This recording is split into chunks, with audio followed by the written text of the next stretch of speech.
Gutam Milunudis Wamid. Welcome, you wonderful individuals, to Channel Glazes once again. It's another beautiful day in the desert, not that our dwarves would know. No, they're busying themselves below the surface, and I couldn't be more proud. Now, you'll remember we had some human visitors to the Sugar of Tongs, and I was excited at the prospect of our dwarves adding to their culinary experiences by getting them breeding. Some sad news had me preparing to announce the impossibility of human eggs, however. Lukey left. He was the bard. And it would appear that human females are not like chickens and cannot produce without a male partner. Nothing notably filling, anyway. Luckily, we have been visited by a new human. This one an Axeman monster hunter named Ngojo Oatsecret. If anything, he seems more suitable for our good Emtha, and providing they both decide to stay, I will be arranging a space for them, and have already tasked one of the dwarves with designing an egg box big enough. For now, Ngojo is making himself comfortable after a long and dusty trek through the desert.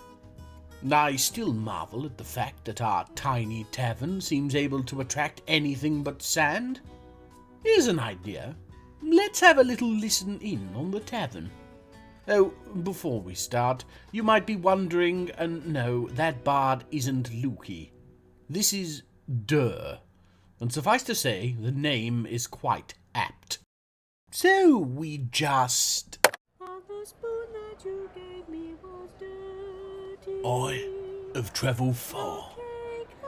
My only companions, the sun and the sky. No, really? And the ground, surely. What? Well, I'm just saying, if you're counting the sky, you can't leave the ground out, surely. Ha! Why would I count the ground a companion? Its grueling miles have left me footsore. I don't say that's the ground's fault. You what? You could have ridden a horse. What? He's right. What? No, I mean, what about saddle sores? Without a horse. What? No point blaming the ground on horseless saddle sores. You'd be better off getting a new tailor. No, you... I take it you blame chapped lips on the moon.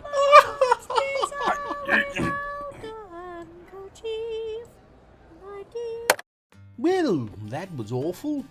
Good news, though. It would seem our monster hunting pair have decided they would like to end their days at Channel Glazes. Let's hope it won't be too soon an end, though. What? What's that sound? Oh, what's that? Up in the sky. Is it? Oh my, it is. It's...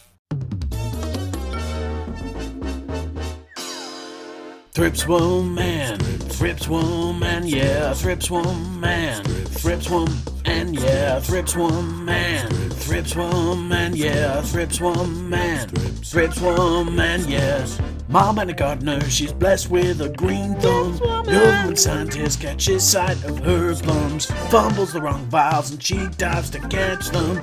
Now she's Thrips pied up and she can do stuff to leaves.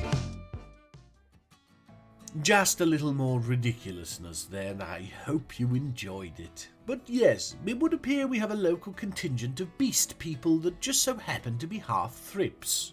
Which, given the giant Thrips in the last episode, begs questions I'm too polite to voice. In actual Channel Glazes news, I've ordered the dwarves to clear out a space amongst the stone pillars down here on the cavern floor. The plan is to build up some 2 to 3 level walls topped with fortifications around this space, leaving the underground breeze full access.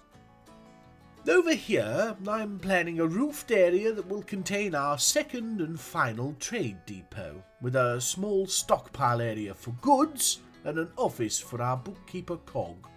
Now I know what you're thinking, and stop that, it's disgusting. As for access, clearly the traders can't navigate the single tile stairs we have currently, so I'll be getting a ramp put in from the surface to end around here. Observant viewers will have noted this door to the water's edge over here. Well, this will be the access point for what will be our well. And to capitalise on the close water source, a small hospital will go here. Lots to do, obviously, but in just clearing it all out, we've been getting important materials that make our reliance on the surface less so. That's as far as my plans go for now. We'll talk of bedrooms and such at a later date.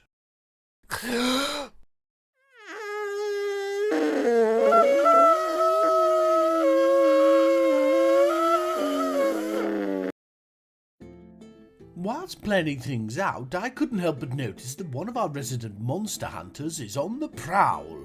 Here is Emtha, stalking the Stygian darkness with naught but her warhammer. I must say, it's quite brave of her, considering the creepy, crawly fang nasties that we see scuttling at the edge of the torchlight of an evening. But it's clear that she's made for it. As a professional cheesemaker, she will have seen her fair share of horrifying sights. Can't say as I would be overly desperate to meet the underside of a cow, udder to eye. Memories that being scatterbrained might assist with, perhaps. I do have to question her methods, though. She'll wander out a little ways, stand vigil for a few hours, then wander back to the fortress. We've got complete access to this level of the cavern. She could be elbow-deep in crundles by now. Ah, well, I would honestly rather she'd spend more time upstairs in the tavern to keep herself safe for Operation Big Egg. Though, I don't think I have anything to worry about. Here we can see a small group of troglodytes gathering in this space to the northwest of Channel Glazes. Forget being within a stone's throw, it's literally spitting distance. Disgusting things. Emtha has walked past them whistling about 4 times now, and neither side has moved a muscle.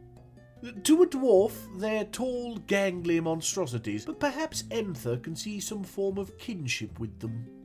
Regardless, they don't seem to be causing any trouble, and our monster hunter is safe, so I'm happy to let it go. Oh, and talking of breeding programs, I'm excited to announce the fact that we've got a breeding pair of skink people. I'm not quite certain how we'll interact with them without losing a finger or 5, but that's a problem for future phlegm. So for now, I'm just giddy with anticipation. Ooh, maybe we can start a sentient people zoo. How horrifying! During that excitement, I became aware of the fact that this layer of the cavern is actually also connected to the one below. If we go down here, see, it's mostly just water at this low area, but with a little exploration I discovered this alien nightmare-scape. Poisonous-looking red mushrooms, hollow tubes with sharp protuberances, and dark-stained grey mosses, all hiding an assortment of wriggly, squiggly monstrosities with a predilection for the giblets of a dwarf. And we're connected to this by a wide downward shaft that'll be nigh impossible to plug. No, did you see that? No, something slimy just oozed itself through the surface foam. I saw tendrils. No water, that was the plan. I chose a damnable desert so there'd be no water. How was I to know there'd be an ocean of the stuff filled with slugs and snails and Santa's entrails? Give me a moment. Here's our expedition leader, Thighcut. I've been meaning to look in on some individuals, and who better to start with than her? She's out in the cavern gathering plants. I figure with 2 monster hunters, we can afford to be a little reckless after all. As far as I'm aware, she'd not been much of a herbalist before Channel Glazes, but she set to with a will and seems to now be rather adept. She also appears to be mumbling something. Shall we listen in?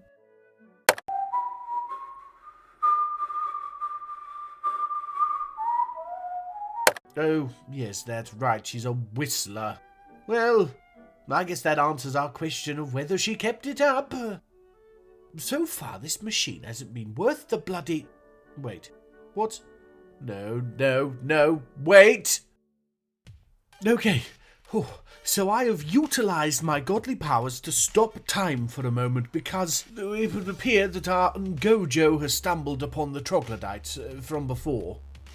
Now, I left my obsidian tablet of rewinding on the bus last week, so I'm afraid all we can do is let this run its course and hope our Axeman can handle himself.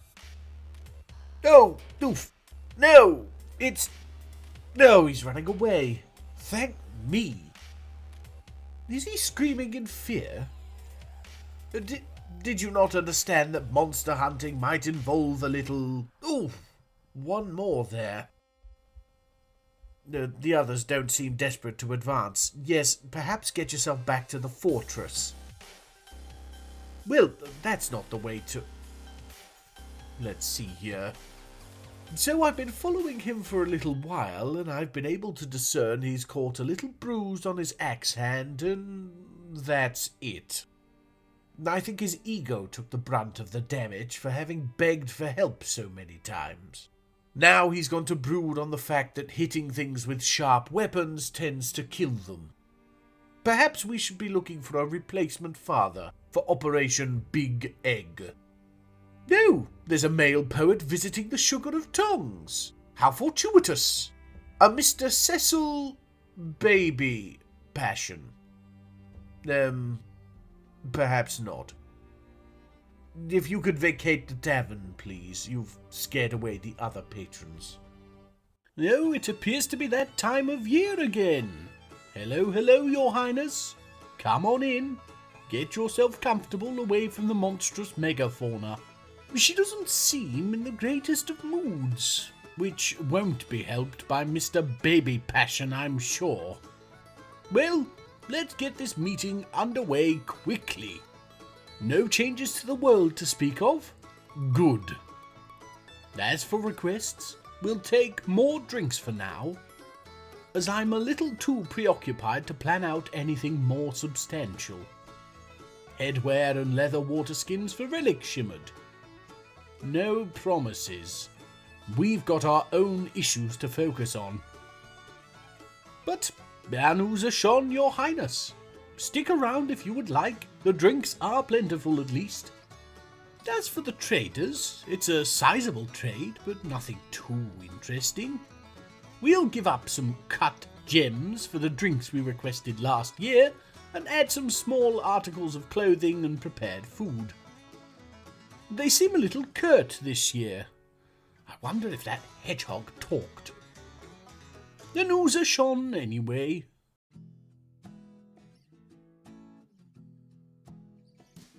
And that's it for another year. As you can see, we've completed the outer walls of Channel Glazes proper. The hospital is up and running, and although it's small, I like how it's situated. Gojo has already had his boo-boo dealt with. The trade depot is ready for next year, as is the stockpile room and office for Cog. A me-send I can't begin to tell you, as the precision of our stocks has been seriously lacking.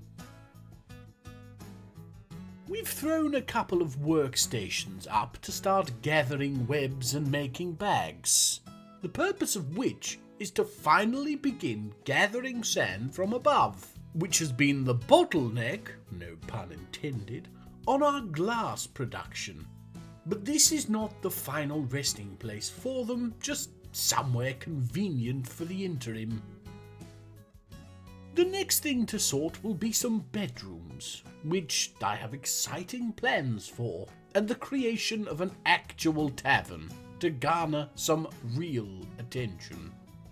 So, yes, with that, I must wish you all a fond farewell. Keep yourselves safe, you most wonderful of individuals. Anu's Ashon. So, You actually spoke to one of them? Yes, it didn't go very well. Well, at least he'll have a story to tell. God asked me to shill for him.